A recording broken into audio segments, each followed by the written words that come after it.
went on X and found a very interesting declaration across my feed, the Antioch Declaration. I admit, having a handful of kids, wasn't entirely cognizantly prepared to read what was put forth. Trying to be charitable, guys. I'm trying to be charitable. That won't last, this video. But I want to go ahead and do it. So, first read it. I was kind of, is this stupid or am I just missing something? Pardon me. Um, am I missing some sort of inside information? Maybe I'm too tired to grasp it. It just seemed really bad. And then I had my coffee, got my 3 S's in. Yeah, whatever. I didn't shave. But I finally read it again, and it didn't age well on second reading. And so I'm going to go ahead and point to 3 of the main errors. And I got my notes over here, so if you see me looking over here, it's because I'm going through it. I have some language verbatim that I want to make sure that I read proper, because being exact is very important, and it's something the drafters of this declaration did not do. So let's talk about 3 distinct things that they failed to do, or they did it very poorly. One, the target. I think the third clause or fourth, somewhere down there, they say some young men in the West have fallen into this deception, if you will.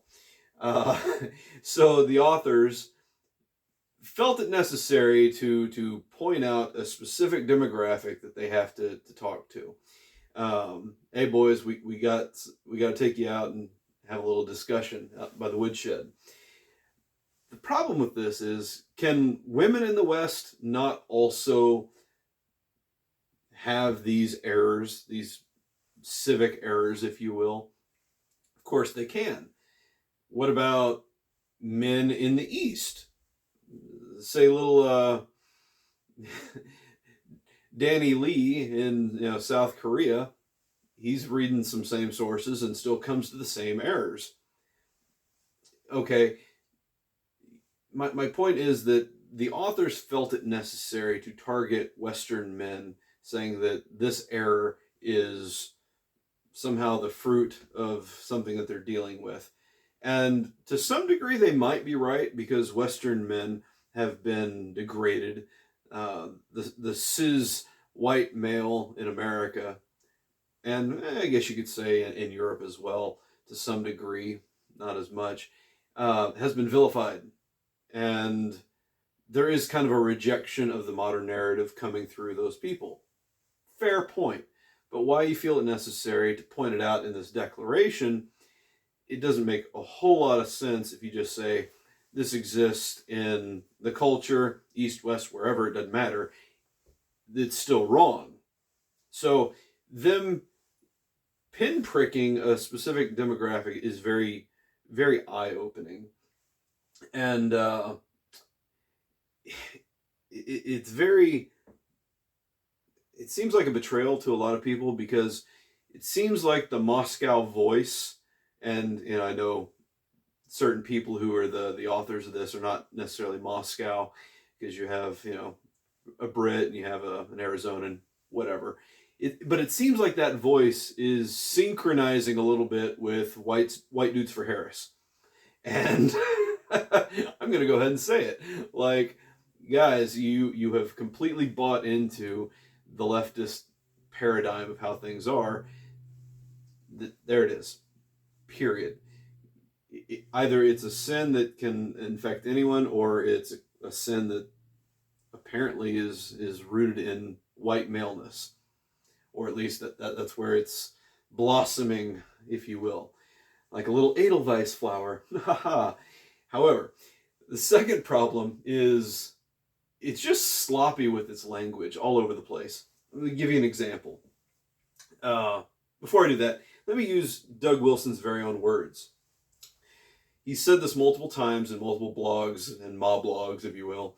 The battle of our era is the battle for editorial control of the dictionary. Oh, Dougie, You couldn't be more right. So, this document, this declaration, the Antioch Declaration, uses the term anti-Semitism multiple times. And it's to describe people who dislike Jews. That's the popular understanding of it. That's what the dictionary says. So it must be right, Doug? Well, the problem with that is I became disillusioned with this term back in college. It was post 9/11, global war on terrorism in full swing. And, sorry, my monitor went off. So the interesting thing about that is I was in a linguistics course in my undergrad, and the professor said, let's examine some Semitic languages. In my head, I'm like, okay, Semitic languages. You got Hebrew, you got Yiddish.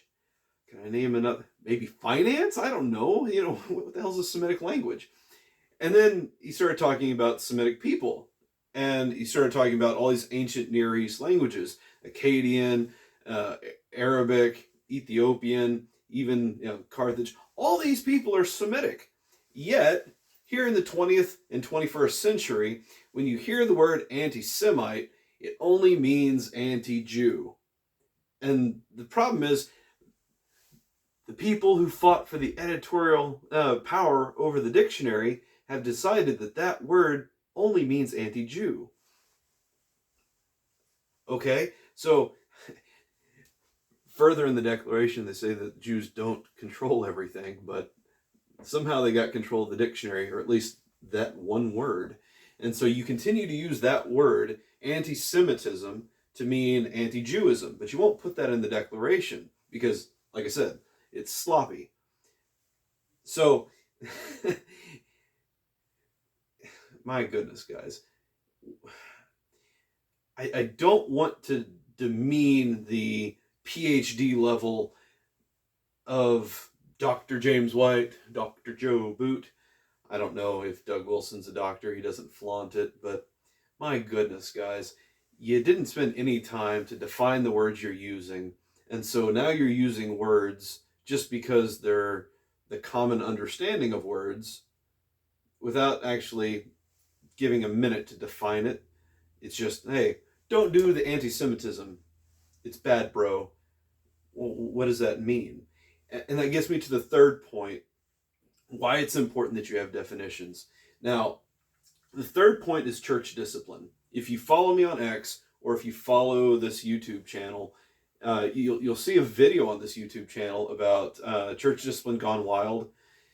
You can go take a look at it because it talks about the problem with James White and Doug Wilson engaging in church discipline over this topic. And so the short of it is, if you engage in church discipline as an elder to someone who's under your charge, you have to give them charges that say that they have violated the law of God. And so I reached out to Doug on X, and I said, Doug, I need you to be more specific on this, because are you saying that it is a ninth commandment violation, bearing false witness, if a young man comes into my church and he denies the Holocaust? Are we supposed to hold him to the same standard of bearing witness to an event that he didn't witness? He is not a witness to the Holocaust. He is not a witness to World War II. He was born in 84 or whatever. By what standard do we hold him to the ninth commandment, to bear no false witness? How much history do you have to be exact with in order to not be kicked out of a church? And that's really what church discipline is about. And you'll see in the language of this document that they are concerned with the orthodoxy of people based upon if they believe certain things about history. So let me go ahead and read it. We deny that any particular view of the Allied leaders, their strategies, or tactics during World War II should be a test of Christian orthodoxy. So if you believe whatever the Allies did, good or bad, indifferent, you're good. There could be no question to your orthodoxy. You could say the Allies never bombed Nagasaki or Hiroshima. Never happened. You could be an atomic bomb denier, and you're still within Christian orthodoxy. Okay, continuing in on this specific paragraph. We further deny that this Siddic adiaphora, things that don't matter, we further deny that this adiaphora may be expanded to cover malice, vainglory, race baiting, anti-Semitism, that word, treachery, bitterness, or hatred. These issues are entirely different. Okay, you can believe whatever you like about what the Allies did, but if you have any questions about what the Axis did, then we have an issue that's completely different. Somehow the categories don't matter because history don't really matter. And we're going to get to that. According to Moscow and the Ezra Institute and Apologia, the issue isn't historical accuracy, it's my feelings. Doug, you've put yourself opposed to Ben Shapiro, where facts don't matter, but feelings do. And I'm going to get into that. So, got my handy dandy whiteboard here for you. So, if you believe that Dresden happened, if you affirm it, you're good.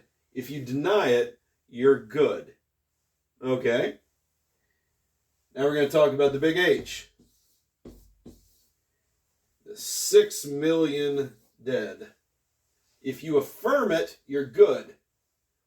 If you deny it, according to this declaration, you're in a different world, okay? You are not a Christian brother. You are outside of Christian Orthodox if you deny 6 million Holocaust victims, okay? Are we clear? Now, here's the thing. What if I believe that the Holocaust killed 100 million Jews? If I affirm that is by all means incorrect. If I affirm that, as stupid as Holocaust denial is, this is equally as absurd. But if I affirm this, I'm okay. But if I deny this, I'm not okay. You see the problem with that? Or, the funny thing is, Dresden is one of those issues where you can believe that there were only 25,000 people that were killed. Some say up to 200,000.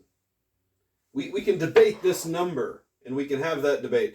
And it would be a question of historical arguing, okay? Because they say later on that, if you deny the mountain of evidence here, that you have thrown out the science, trust the experts, you've thrown out the science of history if you deny this.